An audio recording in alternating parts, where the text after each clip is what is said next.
আল্লাহ রাব্বুল আলামিনের কত বড় নিয়ামত, কত বড় অনুগ্রহ যে আল্লাহ রাব্বুল আলামিন আপনাকে আমাকে একজন নবী দান করেছেন।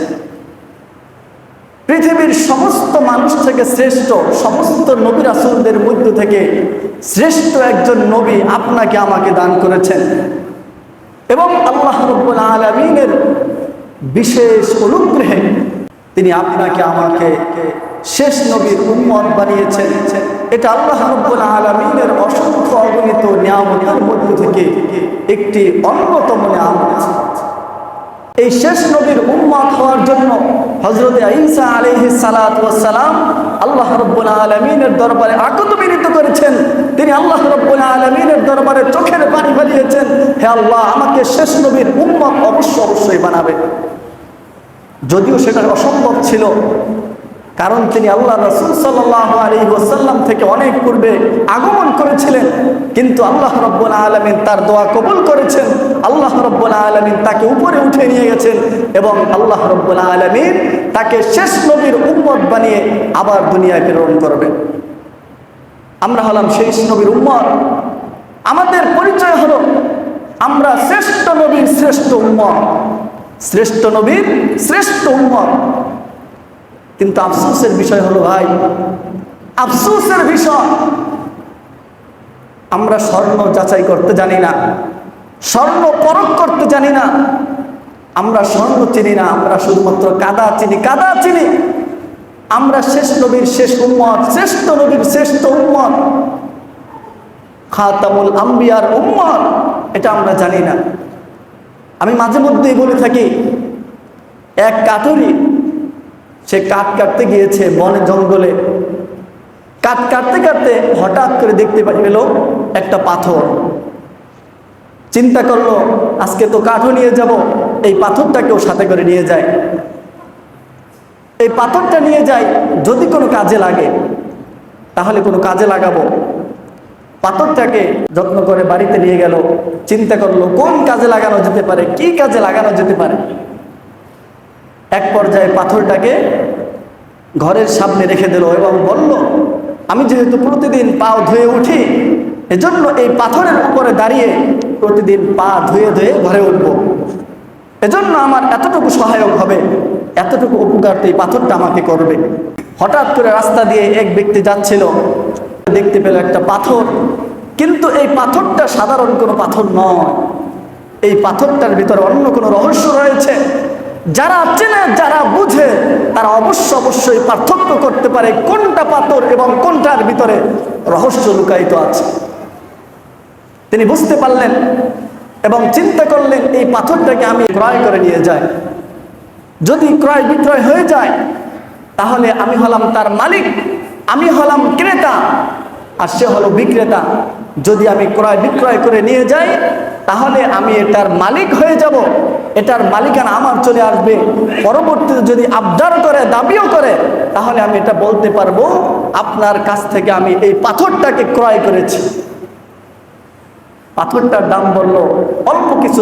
যখন সেই মালিকের কাছে পাথরটার দাম জিজ্ঞাসা করলো, দাম বলল, তখন মালিক চিন্তা করলো, এই পাথরটার একটা মূল্য আমার কাছে ছিল না, একটা পয়সারও দাম ছিল না, কিন্তু এই ব্যক্তি কেন পাথরের দাম চাচ্ছে, কেন দাম বলছে? হয়তো এটা সাধারণ কোনো পাথর নয়, এই পাথরের ভেতরে কোনো রহস্য লুকায়িত আছে। তিনি বললেন, আমি এই পাথর বিক্রি করব না। এভাবে তিনি দাম আরো বাড়াতে থাকলেন, বিক্রি করলেন না। এক পর্যায়ে যখন তার সাধ্যের বাহিরে চলে গেল, সে পাথর আর ক্রয় করতে পারল না, তখন ছড়িয়ে পড়ল এই পাথরটি একটা সাধারণ পাথর নয়, বরং এটা রহস্যময় একটি পাথর। সকলে আসতো, এটার দাম বলে যেতে লাগলো।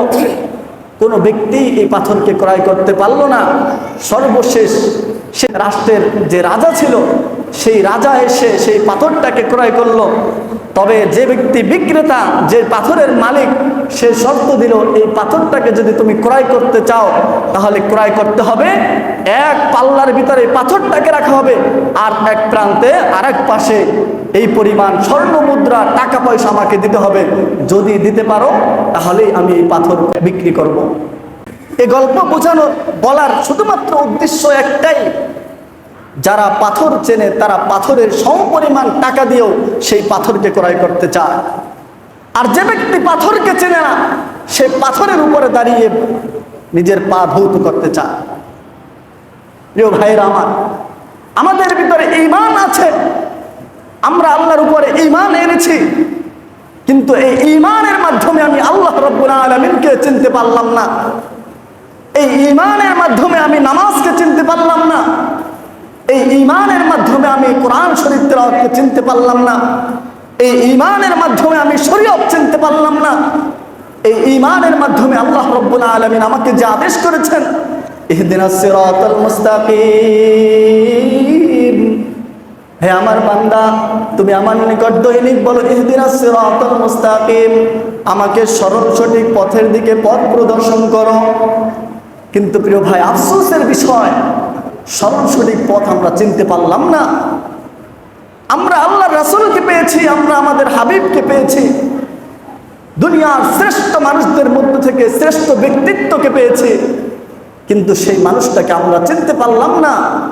আমরা স্বর্ণ হাতে পেয়েছি, কিন্তু স্বর্ণের যাচপড়তা আমরা করতে পারি না, স্বর্ণকে পরীক্ষা নিরীক্ষা আমরা করতে পারলাম না। এটাই হলো আমাদের জন্য আফসোস। আল্লাহ রাসূল সাল্লাল্লাহু আলাইহি ওয়াসাল্লামকে শ্রেষ্ঠ বংশের ভিতর আল্লাহ রাব্বুল আলামিন প্রেরণ করেছেন।